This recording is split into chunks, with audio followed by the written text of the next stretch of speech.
Welcome back, ladies and gentlemen. This is Phobos with BronzeLeagueGaming. Got another Starcraft 2 replay. Gonna hop into this one.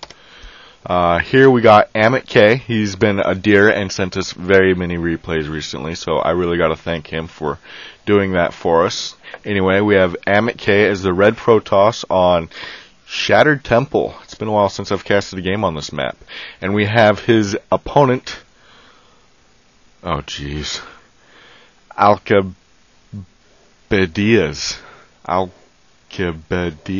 Yeah. He's an Alki from now on. Alkibiades as the blue Terran. He's not even Zerg. I'm impressed. Usually it's the Zerg that come up with the schizophrenic names like that. Got a lazy probe sitting there, but he puts up that pylon. Let me go ahead and bring up that production tab. Nameplates, getting all fancy on this one. Do see that forward supply depot coming down here at the front of Alki's base. I really think I'm butchering his name, but because he didn't send me the email and he hasn't told me how to pronounce his name, that's what he gets to deal with. Nice saturation already, not even an orbital command or anything at this point. Seeing some excellent saturation at this level as well. I'm interested in seeing how this game's turned out. I think in my experience as Terran, I don't really understand as well the Protoss unit composition hierarchy, and I've always been a little critical of amitk's production building schematic layout, and he ends up winning, so I guess I'm going to leave him alone for that one. Do see that he is one up on production, but he does have that chrono boost ability in his favor, and he has spent some energy on the Nexus, surprisingly, not saving that up for the warp gate research that just a couple minutes down the road from here. Do have the first scout going out, did scout the 6 o'clock position, did not see him, scouted the 9 o'clock position, so that must mean that his opponent is at the 12 o'clock. Now we see Alki going straight across, and then he's going to check the 3 o'clock, but his scout was actually quite a bit later than amitk's here, so amitk is the first to grab the scouting information, even though he scouted 2 incorrect positions rather than just the one that Alki has. And Marine is on the way out. He's going to make sure that probe doesn't grab any more information than necessary. I don't think that probe even... Oh, wrong teammate. He didn't check the gas geysers or anything. That's rather worrying.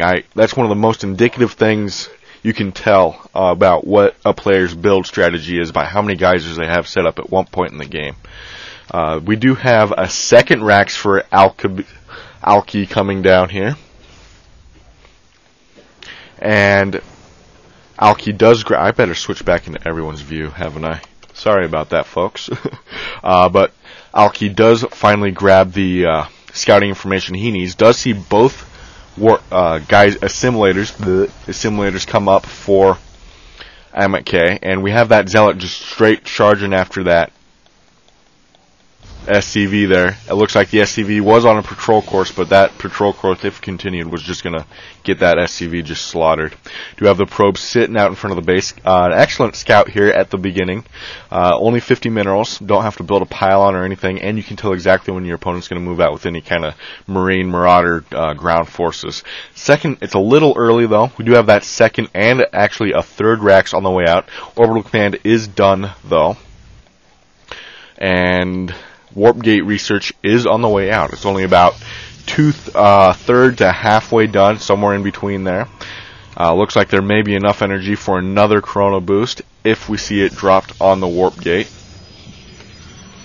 Do have a couple more gateways coming out, and this is the build I've seen Amit favor in a lot of his replays. As I trip over my tongue. Sorry, I just got off work and it's worn me out quite a bit today. Got 3 gateways, and I wouldn't be surprised if I saw amitk here pop a robo pretty soon. Looks like we are going for a Tech Lab double reactor. Oh, 2 Tech Labs. My mistake about that. So 4 racks, because that's generally considered the equivalent of 2 barracks right there. So we have 2 steady output of Marines as well as a A lot of Marauder forces coming out. We do have Stim Pack on the way out already, about halfway done. Fairly early stim, if I may say so. I know that takes about 3 minutes to research, and that's a heck of a long time in this game. But it was started fairly early, before concussive shells or combat shield, which I've seen a lot of players actually mess around with first before getting that combat shield. Do see that second tac lab finally come into play and start with that concussive shell research. Now, amitk is aware that there's no concussive shell as of yet, because that stalker didn't get slowed here at the ramp, but unfortunately for him, he took breakaway way too close to that edge. It looks like we had a pause there, and which Alkibiades was kind enough to wait for. Sorry about that, but we do see Alki moving out, and it looks like this might be a fairly potent push. Now, he does have to deal with the sentry force field trying to come up that ramp, which is a killer, because we do not have a RoboGate. That's pretty impressive. This bottom pylon, interesting choice of targets, does supply cap his opponent, though, which is very, very aggressive, actually. Very unlucky for amitk. It's going to keep making his reinforcing ability much more difficult. We do see a second pylon being finished, and a third one warping in there. Excellent split on the ramp with those force fields. These zealots are pretty much gone, but they did cut up their cost worth there on the ramp, so it was well worth it. Whereas it's a lot easier to defend in Starcraft, because you can warp in supply right next to your base, whereas your opponent usually has to, unless he's doing some weird proxy, has to walk his forces all the way across. We did see that amitk held that offensive off very well, and it looks like he's engaging in a counter push. Could be pretty detrimental. We have a mis-rallied Marine here, just got chopped to pieces there.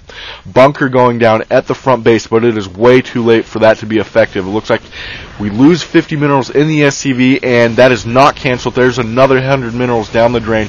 We do see him take the high ground with and sacrifice a Marauder to get that wall off completed. Excellent pick on the sentry in the stalker coming up the back. Those sentries are going down very quickly. Nice to finally see them pop that guardian shield, but it looks like there may not be enough firepower on Aki's side to really halt this offensive. A lot of stalkers still here, but with that pop Marauder out, it's not enough still. Those strange he focused down those Marines before that Marauder. That Marauder was a heavy damage dealer in this confrontation. But these guys really need to get cranking. We do see some SCVs coming down. I'm not sure what they're going to do at this point. Obviously distract the enemy. We do see pylons or stalkers running in, reinforcing at this point. What on earth? Oh, he hit his expansion. But if he doesn't survive this, that's not going to do him a whole lot of good. Looks like he's sacking his workforce to hold off this attack. And those SCVs are actually doing quite a bit of damage to that stalker, and actually has managed to push him out. Very tenuous grip there on the edge for Aki, though. We do have some more reinforcements, but amitk decides to call him back. Aki has decided to has fortified his position well enough to hold off an additional 3 stalkers at this point. Man, I cannot keep these guys' names straight to save my life right now. Do see a starport and a factory up at this point, so Aki has done a very good job in staying on top of his facility production, to say the least. Now, in follow-up to that push, we do see that Amit has chosen to take an expansion. I still haven't seen a Robo Bay, but that's probably 2 Robo Bay. Oh, never mind. So we're seeing the production of 2 additional gates as well as a robotics facility off of Amit's base. Now that's coming onto 2 bases. I would have to say that's a fairly safe position, maybe even for the 3rd base. But like I said at the beginning of the match, I don't know Protoss production capabilities well enough to make that call with any kind of surety. Now we do have Aki here taking his natural expansion as well, already getting a little bit of saturation, and with that orbital command, that mule ability, it's going to really boost his economy really quickly here at the beginning.